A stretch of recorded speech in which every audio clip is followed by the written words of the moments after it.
Bonjour cher ami, si nous nous retrouvons dans cet espace, c'est certainement que nous avons déjà parlé de ce qui t'arrive, des symptômes que tu rencontres et que nous en avons déduit. Tu m'as exposé tout ça et peut-être que ce que je vais te dire ne va pas forcément te plaire. Et pour aller rencontrer des parts de soi, des parts d'ombre, les dépasser, c'est important d'entendre aussi des choses qui nous sortent de notre zone de confort et qui nous permettent d'entendre aussi ce qui peut freiner. Alors, aujourd'hui, pour toi, je vais te parler de la douleur. La douleur, la maladie. Voilà, si tu as des souffrances de dos, de hanches, si tu as des maladies chroniques comme maladies cardiovasculaires, des maladies qui touchent au vital, cancer, si tu as hépatite, quelque chose qui touche à ton sang, quelque chose qui touche réellement aux fonctions vitales, au cerveau.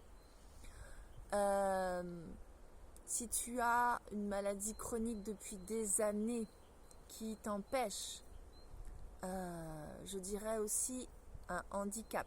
Alors je sais que tout ce que je vais vous dire n'est pas forcément plaisant puisque je sors de la position de victime, celui qui souffre, pour lui permettre de récupérer son pouvoir et donc sa capacité d'agir et de changer la réalité de sa vie. Dans tous ces cas que je viens de vous nommer, il s'agit du mépris. Le mépris, non pas le mépris des autres, mais peut-être que ça fait partie. Je dirais plus le mépris de soi, le mépris de la vie, la supériorité de l'être, ou de la personne plutôt dans ce cas-là, sur la vie qui circule en soi. Lorsque l'on est avec une douleur récurrente, le corps veut nous dire, veut nous interpeller sur une réalité, sur la vie naturelle, quelque chose en nous qui vient parler de la non-coupure, la non-différence d'avec le monde. Il n'y a pas de supériorité de l'être. Il n'y a pas de coupure de nous avec la nature. Il n'y a pas de mérite personnel. Il y a, comme je le dis souvent, une immense grâce à remercier chaque jour pour les cadeaux que nous avons, pour ce qui nous est permis de faire, pour l'énergie que nous recevons, pour les relations, les opportunités, pour aussi l'argent que nous gagnons, et ce n'est pas un dû. Alors pourquoi est-ce que je connecte ça avec la maladie et la douleur? Eh bien, le corps, qui est une émanation de la nature, le corps dont la matière vient de la terre, comme terre-mère, comme un petit enfant. Imaginez-vous un petit enfant, bébé, qui vient de naître. Et il n'a pas les soins de ses parents.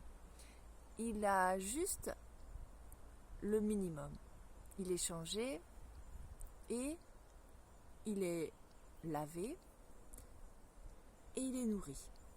Et le reste du temps, on le laisse dans son lit et on le méprise ou on le dénie. On ne lui apporte pas d'amour. Cet enfant va se laisser mourir. Cet enfant va dépérir. Certains enfants, dans certaines expériences abominables, se sont laissés mourir comme cela. C'est ce qu'il arrive à votre corps.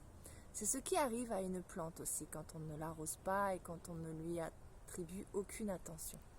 Eh bien, la maladie, c'est la même chose. C'est cette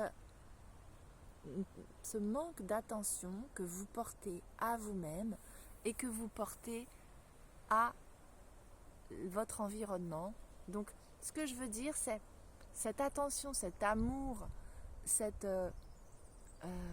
gratitude que vous pouvez avoir envers les autres, envers la nature autour de vous et envers vous-même, par les louanges, va ressurgir et va ronger comme un cancer ou va aller toucher les fonctions vitales du cœur qui bat et qui irrigue tout le sang, les fonctions cérébrales qui permettent que la vie soit juste fluide.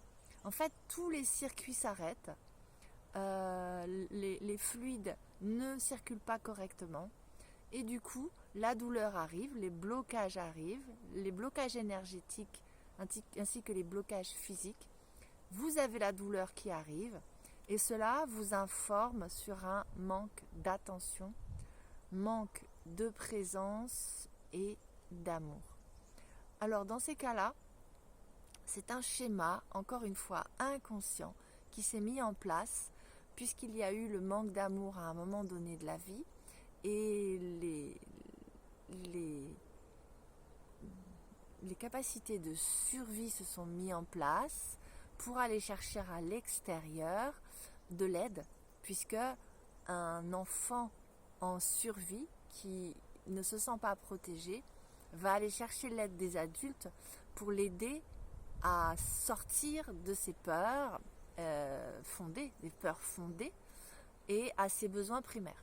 Et puis ensuite, quand l'adulte devient autonome, ses façons de faire restent et l'amour, la reconnaissance, l'attention, la gratitude sont demandées en permanence à l'extérieur. Ce qui fait que le corps va crier à l'intérieur, va demander de la reconnaissance, de l'attention. Souvent la maladie est un signal pour soi-même, c'est-à-dire qu'elle vient révéler quelque chose à l'intérieur de nous qui n'a pas été dit, qui n'a pas été vu. Maladie, c'est le mal qui se dit par la souffrance, mais souvent c'est aussi une sonnette d'alarme pour les proches, de dire aidez-moi, SOS, je n'arrive pas à m'en sortir tout seul, je vais en crever. Eh bien, sachez que quand vous en êtes là, ce n'est pas forcément les autres qui vont vous aider. Les autres vont être là autour de vous. Les autres vont pouvoir vous soutenir, vous dire oui, on te voit, oui, on t'entend, oui, on est là. Mais celui ou celle qui se soigne, c'est soi-même. C'est soi-même qui reprend la foi, qui reprend l'amour de soi, de s'amener vers la guérison. Donc, je vous dis tout ça parce que lorsque l'on a complètement transformé ces schémas, qui sont des schémas d'autodestruction, d'auto-sabotage, plus d'autodestruction même, puisque le cancer, c'est une prolifération cellulaire qui est déréglée et le système de nettoyage du corps laisse faire puisqu'il y a un message qui doit arriver à la conscience. Puisque seule la conscience existe. Le corps est transitoire. Le temps est transitoire. Même la personnalité est transitoire. Donc ce qui fait l'expérience de votre corps, c'est votre conscience. D'accord ? Du coup, la conscience vous pousse dans une situation, ça peut aller jusque la mort, pour que vous preniez conscience qu'il n'y a que vous-même pour vous aimer, pour vous choyer. Ok ?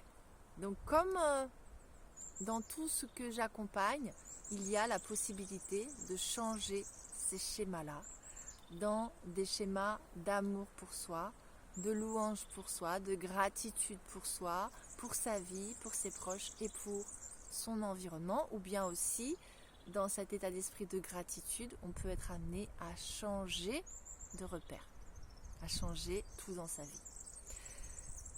Merci de m'avoir écouté. Donc on reprend contact, on continue pour voir un programme personnalisé en fonction de ce qui se passe. Très belle journée, à très vite.